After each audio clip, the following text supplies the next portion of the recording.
I knew it would fall to me. I knew the protocol of our legion as well as any other, but that did not stop me wishing it was otherwise. The remembrancers and iterators speak of the Legiones Astrates and say we are without fear, that nothing fills our hearts and minds but resolve and fury.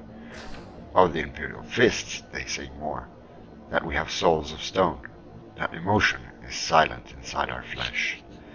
The truth, as ever, is something that words cannot touch. If we felt nothing, we would have failed in thousands of wars we fought for the Emperor. Without doubt, to temper boldness, our enemies would have slaughtered us many times over. Without rage, we would have never have reached the heights of glory. I do not feel fear, but inside me something of it remains, mutilated and withered, its strings tuned to different notes. Where a human would feel fear, I feel the tug of another emotion, one layered and spliced into my psyche by the process that made me. Sometimes it is rage, caution, or cool calculation, and sometimes it is dread, a ragged echo of fear that is lost to me. And it was dread that I felt as the leadership of the fleet gathered on the tribune. They passed me as they filed into the granite and bronze chamber. 100 war leaders, arrayed for battle. Intricate silver patterns wove across the golden surface of each suit of armor, and the emblem of the clenched fist worked in jet gleamed from chests and pauldrons. Some were old, their faces lined and scarred. Others seemed young, though they were not. There was Pertinax, watching me with green machine eyes. Beside him walked Catsimus, who had held the Tower of Velga for 6 months. There, Iago, who had fought in the first pacification of Luna. Beside them were marshals, siege masters, and legial seneschals. Between them they carried half a millennium of waging war. Once they had all passed, I followed, walking down to the center of the chamber. The machine adepts were repairing my armor, so I wore a saffron robe knotted at the waist with a blood-red cord. I stand taller than all my brothers, and even without my armor, I still dwarfed every warrior in the room. The chamber was silent, and my steps echoed as I limped between my peers. I could feel their eyes on me, watching, waiting. My left arm was stiff at my side, the old scars of teeth and the newer wounds hidden by my robe's wide sleeve. The healing flesh shot traces of pain up my nerves, none of it showed on my face. The chamber was deep in the hull of the Tribune, now the flagship of the Retribution fleet, or what was left of it.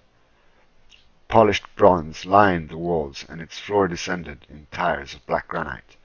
Firelight from braziers filled the chamber with a red glow, and ghost green projection of a star and planets resolved above the open space as its center. Tyr had told me what must happen. He had come to see me as I recovered under the eyes of the apothecaries. "It falls to you, Paulus," he said, looking down at me, his eyes dark in his axe-sharp face. The medical servitors had been bonding flesh to the left side of my body, or I would have risen to reply. As it was, I had to remain on the steel slab, as the razor lasers and cauterizing torches worked to rebuild my mashed and frozen muscle.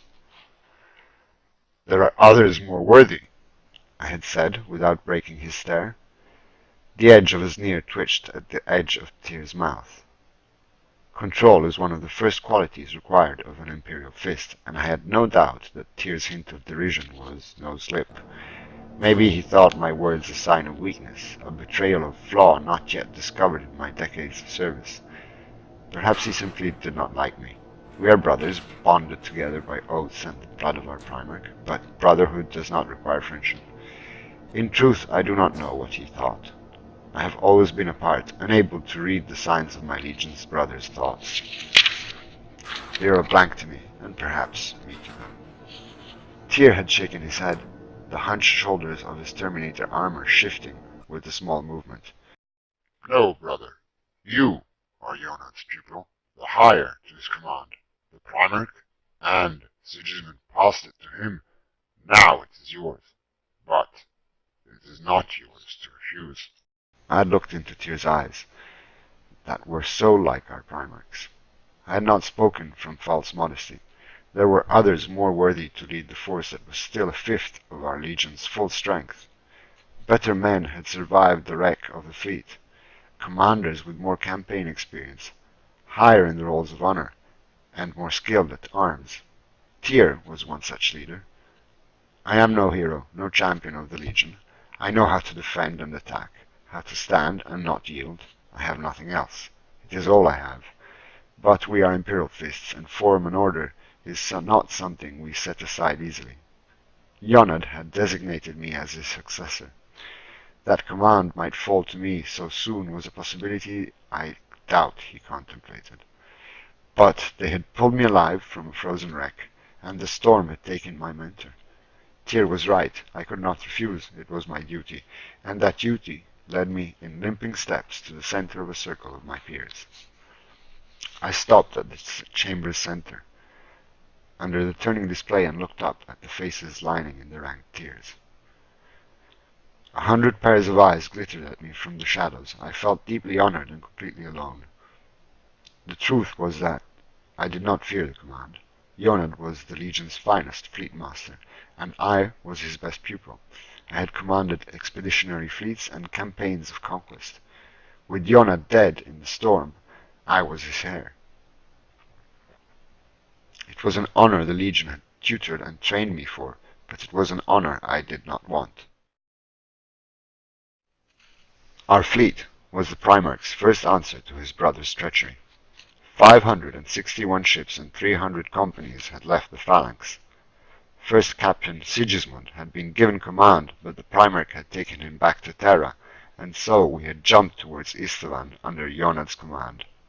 The storm had seized us as we entered the warp, and it had not let go. The navigators could not find the beacon light of the Astronomicon, and every course took us deeper into the tempest. We were lost, drifting on the many currents of a malignant sea. After what seemed like many weeks, the navigators perceived a break in the storms, a single point of stillness. We had fled towards it, and the storm's fury had followed. The fleet had translated into reality on the edge of the star system. The power of the storm in those last moments was like nothing I had ever felt. Geller fields failed, hulls shared into fragments and burned into the fires of their own reactors. Some ships had reached safety, but many had died, their corpses spat out of the warp to freeze in the void. 200 warships lost, their remains left spinning in the light of a forgotten star. They had found me in the remains of one of those broken wrecks. I was one of the few. 10,000 Imperial Fists gone. I could not grasp that loss. 363 warships remained.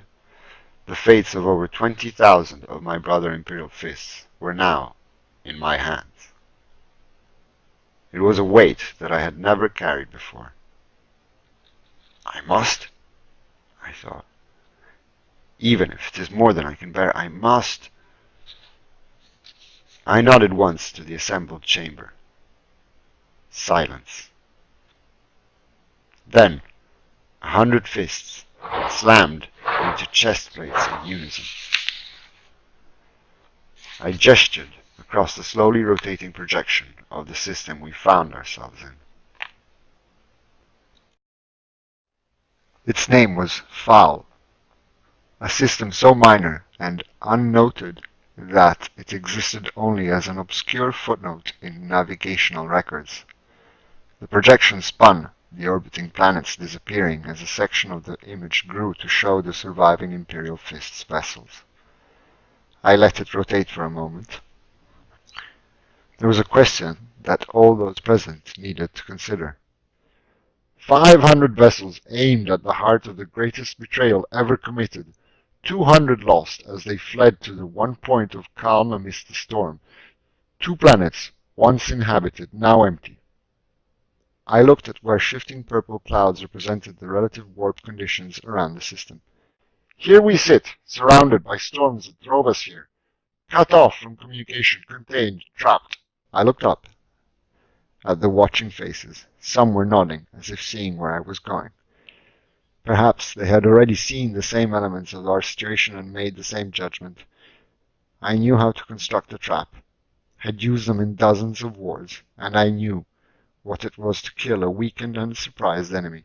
Looking at the projection of our fleet floating in the foul system, I saw a trap. How anything could create such a thing was beyond me, but I knew what every instinct was telling me.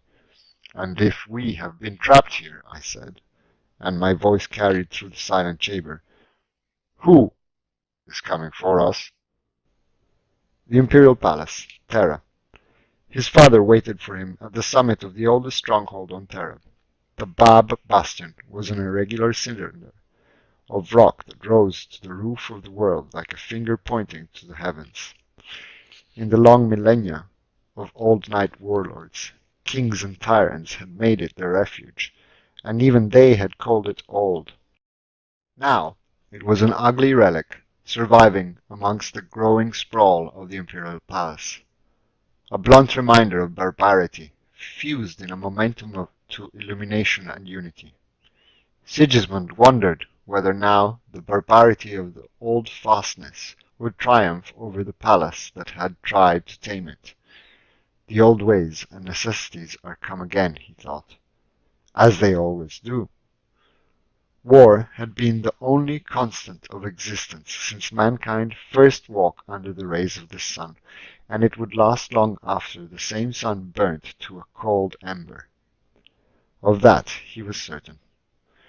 The wind that blew across the bastion top was cold and scented by spices carried from the work camp on the distant mountain slopes. Above him, clouds scudded through the brightening blue sky, and a chill dawn light fell across the bare skin of his face. It was a face that might have been handsome, but war and genecraft had carved it into a different end. Noble features were spread across a blunt face, the skin pitted and the flesh under the right eye chewed by a scar that ran down the cheek to the jaw. But it was the eyes most people noted, bright sapphire blue and lit by hard intensity, clad in burnished gold battle plate, swathed in a white surcoat crossed in black. He bore the marks and honors of 100 wars like a second skin. In battles across the stars he had never been defeated. From the gladiatorial pits of the World Eaters to the conquest of star clusters, he had demonstrated what it was to be a warrior of the Imperium. In another time he would have been the greatest warrior of his age, but in these times he was merely the strongest son of the being who waited for him by the tower's parapet.